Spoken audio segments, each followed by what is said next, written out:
The holographic message flickered across every screen in the galaxy. The war was over. After 3 long years of fighting, humanity had finally given up. The Galactic Council's voice echoed through space. The Terran War has ended. Earth surrenders. Unconditionally to the Vorthok Empire. Admiral Kim Taho stood quietly on the bridge of his warship, the UES Defiant. Through the large windows, he could see the massive alien ships surrounding Earth. The Vorthok dreadnoughts looked like giant metal beasts, their dark holes gleaming in the sunlight. Each ship was 10 times larger than anything humans had ever built. Their weapons pointed directly at the blue planet below. "Sir, the aliens are sending us a message," said Lieutenant Park Sujin. She was young, maybe 25, with steady hands despite the fear in her eyes. "They want permission to start taking control of our orbital stations." Taho nodded slowly. His weathered face showed no emotion, but inside, his heart was racing. "Give them what they want." "And Lieutenant?" "Yes, sir. Make sure all are recording. Equipment is working. I want everything documented." Sujin pressed several buttons on her console. "All systems are recording, sir."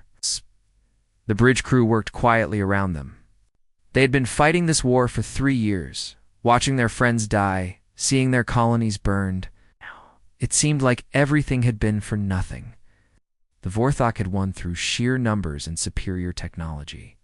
Their shields were stronger, their weapons more powerful, their ships faster than anything humanity could build. But Admiral Taho knew something the aliens did not. Through the viewport, he watched the ceremonial shuttles descend toward Earth. Inside those ships were the Vorthok commanders who would oversee humanity's surrender. The aliens believed they had broken human resistance completely. They thought the war was truly over. They were wrong. 5 miles beneath the surface of Colorado, Dr. Lee Minho sat in a room that did not officially exist. Banks of computers hummed around him, processing information from sensors hidden deep underground across the entire planet. The Terran Deep Defense Initiative had been working in complete secrecy for 30 years, preparing for exactly this moment. "Status report," Minho called to his team. "All primary systems are online and ready," replied Dr. Choi Gi-won, without looking up from her glowing displays. "The Vorthok fleet is positioned exactly where we predicted they would be.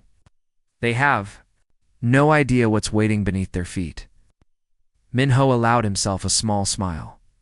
The surrender had been humanity's greatest trick. For months, they had carefully planned this moment, making sure the enemy would position themselves in exactly the right place. Every human defeat had been calculated, every retreat planned to draw the Vorthok closer to Earth. "How long until we can begin?" he asked. 30 minutes, sir. The weapons are charging now." Above them, the surrender ceremony was beginning. President Yoon Ha-jin sat across from the tall Vorthok delegation in the rebuilt United Nations building. The aliens towered over the humans, their scaled skin reflecting the lights.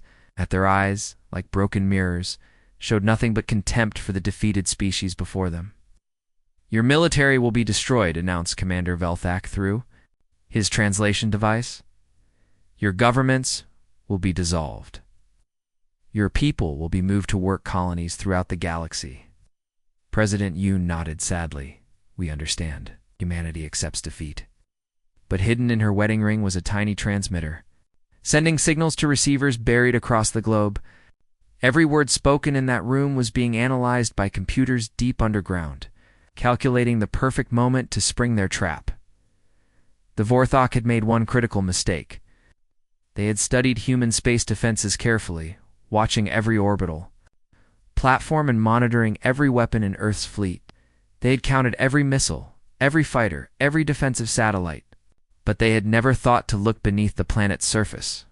To them, ground-based weapons were primitive and useless against ships in orbit. Their own worlds used only space-based defenses. The idea that a planet itself could be turned into a weapon was beyond their understanding. In bunkers buried beneath major cities around the world, human technicians made final preparations. The weapons surrounding them were unlike anything that had ever been built. Railguns the size of subway, tunnels powered by energy drawn from deep within the Earth itself, each one could fire projectiles at incredible speeds, fast enough to punch through the strongest alien shields. Engineer. Song Woo-bin made last-minute adjustments to the primary firing chamber beneath. Seoul. The weapon stretched for miles in every direction, its power source reaching almost to the planet's molten core. Charging sequence is almost complete, reported technician Nam So-young. We'll be ready in 20 minutes. The beauty of their plan was its simplicity. While the Vorthok had spent years watching the skies, they had never thought to scan the ground. The weapons had been built slowly, carefully, their construction hidden by decades of planning and advanced technology that blocked alien sensors. In the ceremony hall above, Commander Velthak began reading the formal surrender document. Each word brought them closer to the moment when Earth would reveal its true nature. The aliens celebrated their victory, completely unaware that they were sitting directly above the largest weapon ever constructed. Across 6 continents, human operators placed their hands on firing controls and waited for the signal that would change everything. The real war was about to begin. The surrender ceremony continued in the Grand Hall of the United Nations building in Geneva. President Yoon Hye-jin sat perfectly still as the towering Vorthok delegates read through the terms of Earth's defeat. The aliens stood nearly 8 feet tall, their scaled skin gleaming under the bright lights. Their mirror-like eyes showed nothing but satisfaction as they outlined humanity's fate. Your species will be relocated to mining colonies in the outer systems, Commander Velthak announced, his mechanical translator turning his growling voice into cold, flat words. Your weapons will be melted down, your ships will be scrapped, your governments will cease to exist. Around the table, human diplomats nodded sadly. Some wiped tears from their eyes. What? To any observer, it looked like a broken species accepting their doom.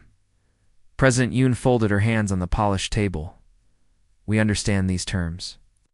Humanity has no choice but to accept. What the Vorthok could not see was the tiny device hidden in her wedding ring.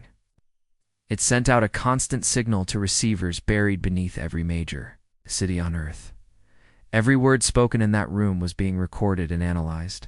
By computers, deep underground, the humans were not just surrendering, they were gathering intelligence for the trap they were about to spring.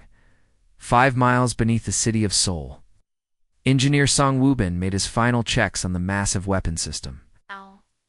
The railgun stretched. Through tunnels that ran for miles in every direction, its power source reached deep into the Earth's core, drawing energy from the planet's molten heart. Similar weapons lay hidden beneath Tokyo, London, New York, Moscow, and dozens of other cities. System status, called to his team. All green lights, sir, replied Technician Nam So-young. The charging sequence is at 90%. Bull. Be ready to fire in 15 minutes. The weapon around them was beyond anything the galaxy had ever seen.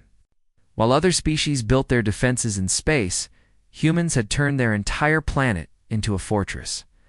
The Vorthok had spent 3 years studying Earth's orbital platforms and counting every fighter in the human fleet. They'd never thought to look beneath the ground. We're receiving the final positioning data, reported another technician. The Vorthok fleet is holding steady in low orbit, exactly where we predicted. Song Woo-bin smiled grimly. The aliens had positioned themselves perfectly for the ceremony, wanting to show their dominance over the defeated humans. What? They had no idea they were sitting directly above the most powerful weapons ever built. Back in the ceremony hall, Commander Velthak continued reading the surrender document. Earth's military leaders will be taken to the capital world for trial. Your Admiral Kim Tae-ho will be executed as an example to other species who might resist our empire. President Yoon's eye twitched slightly, but she kept her voice steady. We understand. Deep beneath the Colorado mountains, Dr. Lee Min-ho watched the ceremony on multiple screens while monitoring the weapons systems. The Terran Deep Defense Initiative had been his life's work. 30 years of secret construction, hidden funding, and careful planning. Every human defeat in the war had been calculated to bring the Vorthok closer to Earth. To make them confident enough to bring their main fleet within range, Doctor, all weapon systems are reporting ready status, announced. Dr. Choi Juan, The enemy fleet is in perfect position. Can begin the attack sequence whenever you give the order. Minho nodded but kept watching the ceremony. Timing was everything. The Vorthok had to be completely convinced of their victory before the trap could be sprung. One wrong move, one hint of deception, and the aliens might retreat to a safe distance. No. Yet, he said quietly, we wait for the president's signal. Oh. The ceremony dragged on. Commander Velthak seemed to enjoy listing all the ways humanity would suffer under Vorthak rule. He spoke of work camps, of humans being bred like livestock, of Earth being strip-mined for resources. The human delegates listened in apparent horror, playing their parts perfectly. What the Vorthok didn't know was that every human in that room was a volunteer. They had agreed to risk their lives to sell the deception the aliens suspected. Anything these brave men and women would be the first to die, in orbit above Earth. Vorthok Captain Zormix relaxed in his command chair. The war had been easier than expected. Humans were clever for primitives, but they lacked the technology to truly challenge the Empire. Soon, this backward species would be put to useful work in the mines and factories of the outer worlds. Captain, we're detecting some unusual energy readings from the planet's surface, reported his sensor operator. Zormix barely glanced at the display. Probably their power grid's failing. These primitives can barely keep their cities running. He had no idea that those energy readings were the final charging sequence for weapons that would change galactic history. In the ceremony hall, President Yoon Haijin listened as Commander Velthuk reached the final paragraph of the surrender document. Soon, she would speak the words that would trigger the greatest military surprise in the history of warfare. The Vorthok thought they had won. They were about to learn that humanity had been playing a much deeper game all along. The trap was ready to spring. At exactly 14:30 GMT, President Yoon Haijin looked directly at Commander Velthak and spoke 3 words that would echo through galactic history: the Earth remembers. The Vorthak commander tilted his massive head in confusion. What is that? Mean human? President Yoon smiled coldly. It means you made a mistake coming here. At that moment, the ground beneath Tokyo began to crack and split. Captain Zormix, watching from his ship high above, stared in disbelief as huge sections of the city's concrete surface parted like curtains. Something enormous was rising from deep underground. What is that thing? Demanded, pointing at his viewing screen. His sensor operator's voice shook with fear. Sir, it appears to be some kind of weapon. Energy readings are off the charts. What emerged from beneath Tokyo was beyond anything the Vorthok had imagined. A weapon barrel the size of a city block pushed through the earth, crackling with blue electrical energy. Strange symbols glowed along its massive length, and the air around it shimmered with power. Impossible, Zormix whispered. Our scans showed no weapons of this size. The railgun fired. The projectile shot from the barrel at incredible speed, moving so fast it appeared as nothing more than a streak of light. It struck Zormix's S-dreadnought with the force of a small moon. The ship's shields, designed to stop the most powerful weapons in the galaxy, collapsed instantly. The massive vessel exploded in a brilliant flash of fire and metal. Its pieces scattered across the sky. But Tokyo was not alone. Across the planet, similar weapons were emerging from beneath other major cities. In London, the Thames riverbed split open to reveal another massive railgun. In New York, Central Park cracked apart as a weapon system the size of a skyscraper rose from the depths. Moscow, Mumbai, São Paulo, every major city had been hiding these incredible weapons. The Vorthok fleet, positioned in low orbit for the surrender ceremony, suddenly found themselves surrounded by firepower they never knew existed. The aliens had come expecting to accept humanity's surrender. Instead, they'd walked into the greatest trap in military history. Admiral Kim Tae-ho watched from the bridge of the UES, defiant as the first volley destroyed 12 enemy capital ships in as many seconds. The explosions lit up the sky like deadly fireworks, each one representing a massive alien warship that would never threaten Earth again. All units, this is Admiral Kim. He broadcast to every human ship in the system. Execute Operation Earthrise. Show these aliens what humanity is truly capable of. The second wave of railgun fire erupted from the planet's surface. 8 more Vorthok ships died in brilliant explosions, their advanced hulls no match for weapons that drew power directly from Earth's molten core. The aliens, who had seemed so powerful just minutes before, were being destroyed by a planet they thought was defenseless. Commander Velthak, still in the ceremony hall, watched in horror as his fleet was torn apart above him, as multifaceted. Eyes reflected the explosions in the sky. "This is impossible. Our intelligence said you had no weapons of this magnitude." Dr. Lee Minho's voice cut through the alien's communication system, broadcasting from his bunker deep beneath Colorado. "That's because you were looking in the wrong place. You scanned our skies, but you never thought to scan our planet itself." The truth was devastating in its simplicity. While the Vorthok had spent years studying Earth's space-based defenses, they had never considered that humans might build weapons on the ground. To them, planetary surface weapons were primitive and useless against ships in orbit. Their own worlds relied entirely on space-based defense systems. They had been wrong. The third volley fired from the hidden railguns. More Vorthok ships exploded, their wreckage falling toward Earth like burning rain. The aliens tried to return fire, but their weapons were designed for space combat, not for attacking a planet's surface. Their energy beams scattered harmlessly against Earth's atmosphere and magnetic field. "Sir, the enemy is trying to retreat," reported Lieutenant Park Soo-jin from the Defiance Bridge. Admiral Taeho's expression was grim. "Oh my..." "Don't let them. Signal. All planetary weapons continuous fire until every alien ship is destroyed or has fled the system." The railguns obeyed, sending a constant stream of projectiles into the sky. Each shot was perfectly aimed by computers that had been calculating, firing solutions for decades. The Vorthok fleet, caught completely off guard, had no defense against weapons they hadn't known existed. In his command bunker, Dr. Lee Minho watched the tactical display with quiet satisfaction. Red dots representing enemy ships winked out, one by one, as the railguns found their targets. The plan he had spent 30 years perfecting was working exactly as designed.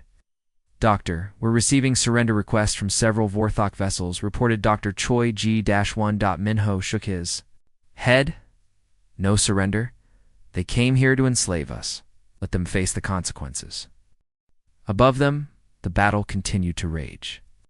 The Vorthok, who had entered the Sol system confident in their victory, were learning that humanity was far more dangerous than they had ever imagined. The species they had dismissed as primitive had turned their own planet into a weapon of unimaginable power. The thunder from below continued to roar, and with each shot, the galaxy's understanding of human capability changed forever. As the surviving Vorthok ships tried to escape Earth's deadly railgun fire, emergency signals went out across their empire. Within hours, massive reinforcement fleets began jumping into the Sol system. The aliens had lost their first wave, but they had thousands more ships scattered across the galaxy. They would not make the same mistake twice. Admiral Velkorin commanded the second Vorthok fleet from his flagship Death's Edge. His sensors showed the wreckage of the first battle floating in Earth's orbit twisted. Metal and debris that had once been proud warships, primitive humans had surprised them, but that would not happen again. "Maintain maximum distance from the planet," he ordered his fleet. "Those ground weapons cannot reach us out here. We'll bombard them from long range until their cities are ash." But as the Vorthok ships spread into attack formation, something unexpected began to happen. Throughout the asteroid belt, what had looked like ordinary mining stations suddenly came alive with activity. Massive doors opened in structures that had been there for decades, and from within them poured thousands of small craft. Major Han Suben sat in the cockpit of her modified freighter, watching her instruments as the launch sequence completed. Around her, the hidden shipyard that had been her home for 3 years was releasing its deadly cargo. Fighter after fighter streamed out into space, their engines leaving trails of blue fire against the darkness. "Dragon Squadron, this is Major. Han," she broadcast to her pilots. "Remember, we're not trying to match their firepower. We're trying to overwhelm their ability to track us." The human fighters were unlike anything the Vorthok had seen before. They were small, fast, and appeared to move with impossible coordination. What the aliens didn't understand was that each fighter was linked to an advanced AI system that allowed thousands of ships to act as one giant swarm. Contact. Enemy fighters approaching from the asteroid belt reported a Vorthok sensor operator. Estimate. Sir, I'm reading over 10,000 individual craft. Admiral Velkarin studied his tactical display with growing alarm. 10,000? That's impossible. Our intelligence said the humans had maybe a few hundred fighters left. Sir, the count is now 15,000 and rising. The human swarm swept toward the Vorthok fleet like a cloud of angry insects. They moved in patterns that seemed random, but were actually carefully calculated by computers. Groups of fighters would cluster together, then split apart, then merge with other groups. The aliens targeting computers, designed to lock onto individual ships, couldn't keep up with the constantly changing formations. Lieutenant Colonel Park J. Hayon coordinated the assault from the command ship. Soul's Pride, his screen showed.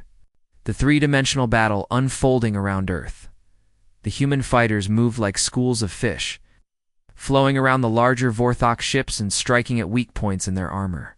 Sir, the enemy is adapting to our swarm tactics, reported Captain Kim Hae-won. They're forming tighter defensive formations. Jae-haen smiled grimly. Then we adapt to signal the mining platforms. Time for Phase 3. Throughout the asteroid belt, the disguised mining stations began launching their final surprise. What looked like ordinary mining charges were actually sophisticated proximity mines, each one programmed to detonate when enemy ships came within range. The Vorthok, focused on the swarm of fighters, flew directly into the trap. The first mine detonated beneath a Vorthok cruiser, the explosion tearing through its hull like paper. Then another mine exploded, and another. Soon, the entire asteroid belt was lighting up with deadly fireworks as the aliens' own momentum carried them into the minefield. Evasive maneuvers, Admiral Velkarin shouted, but it was too late. Ships were too big to change course quickly, and the mines were everywhere.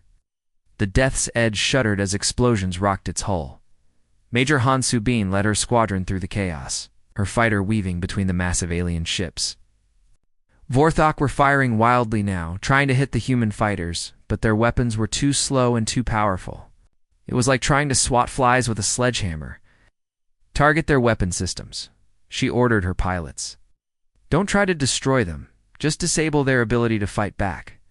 The human fighters swarmed over the Vorthok ships like ants, their small weapons picking apart antenna arrays, sensor domes, and weapon mounts. Each individual attack did little damage, but thousands of them together began to cripple the alien fleet on the command ship. Park Jae-han watched his tactical display with satisfaction. The battle was unfolding exactly as planned. The Vorthok had superior individual ships, but humanity had superior numbers and tactics they couldn't predict. Sir, we're receiving a transmission from the Vorthok flagship, reported his communications officer. Put it through. Admiral Velkarin's image appeared on the screen, his scaled face twisted with rage and confusion. What are you? We destroyed your fleet 3 years ago. Where did all these ships come from? Jae-haen's expression remained calm. You destroyed what we wanted you to destroy. These ships were built in secret, waiting for the moment when we would need them most. Impossible. We monitored your industrial capacity. You couldn't have built this many fighters. You monitored our official shipyards. You never found our hidden ones. The truth was staggering. For 30 years, humans had been secretly building fighter craft in disguised facilities throughout the asteroid belt. Each mining station, each research outpost, each seemingly innocent installation had been hiding production lines that churned out small, efficient fighters. The swarm continued its deadly work, picking apart the Vorthok fleet, one ship at a time. The aliens' advantage in individual ship power meant nothing when faced with thousands of smaller craft that could strike from every direction at once. Admiral Velkarin watched his fleet being destroyed and realized that humanity was far more dangerous than anyone in the galaxy had ever imagined. 6 months after the battle that changed everything, Admiral Kim Tae-ho stood in the Great Chamber of the Galactic Council. The massive room buzzed with nervous whispers as representatives from dozens of alien species watched the human delegation take their seats. The air felt thick with tension and fear. The Vorthok Empire, once the most powerful force in the galaxy, now sat in the corner with only 3 representatives left. Their mighty fleet had been reduced to scattered remnants hiding in distant systems. The other species, the insectoid klaxons, the gas-breathing Nathari, the crystalline Zephyrians, all stared at the humans with a mixture of respect and terror. The Terran Republic requests permission to address the Council, Admiral Tejo announced, his voice carrying clearly through the chamber's perfect acoustics. The Council speaker, a tall, thin being with silver skin, nodded slowly. The humans may speak. Tejo activated a holographic display that showed star charts and fleet movements. 6 months ago, the Vorthok Empire invaded our system believing we were a weak, primitive species. They were wrong. Today we come before this council, not as conquered slaves, but as equals who demand respect. Ambassador Yoon Haijin, now serving as Earth's chief diplomat, stepped forward. We offer our mining technology, our defensive innovations, and our commitment to peaceful trade with all species. But let this be absolutely clear. We will never again allow ourselves to be underestimated or threatened.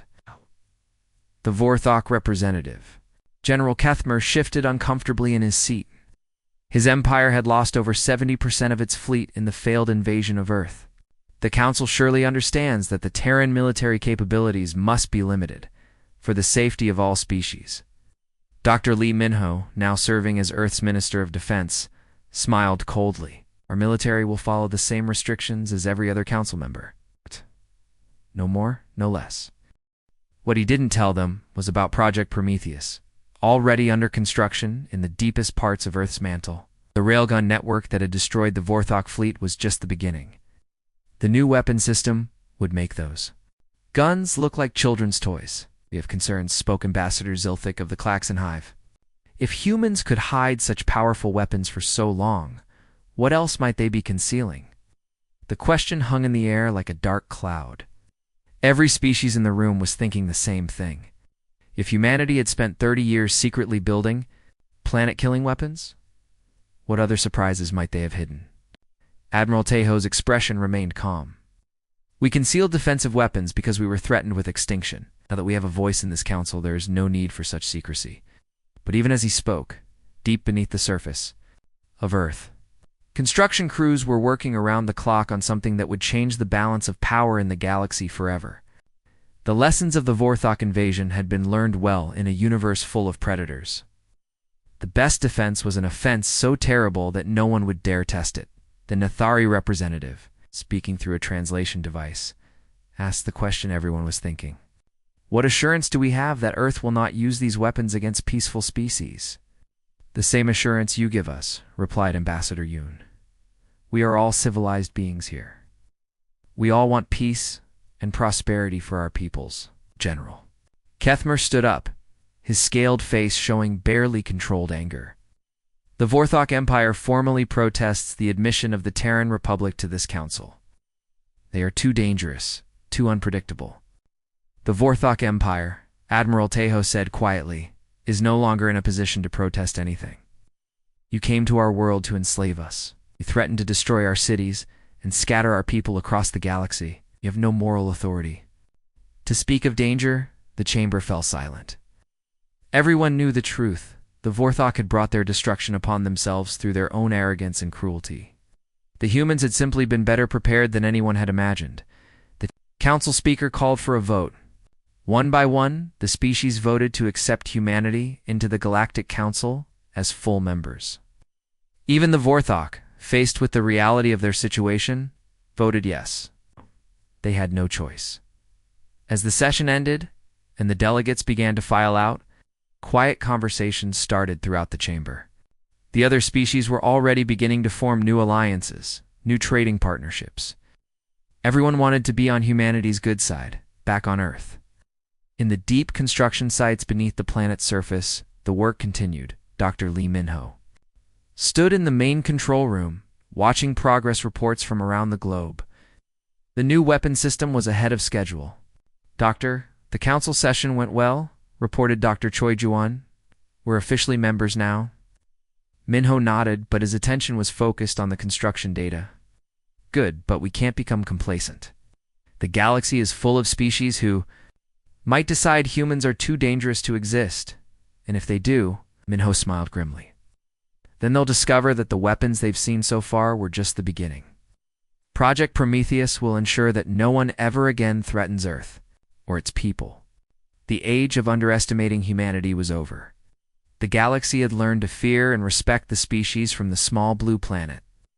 And in the depths of the Earth, humanity was making sure that fear would last forever. Peace had been declared, but humans never forgot that eternal vigilance was the price of freedom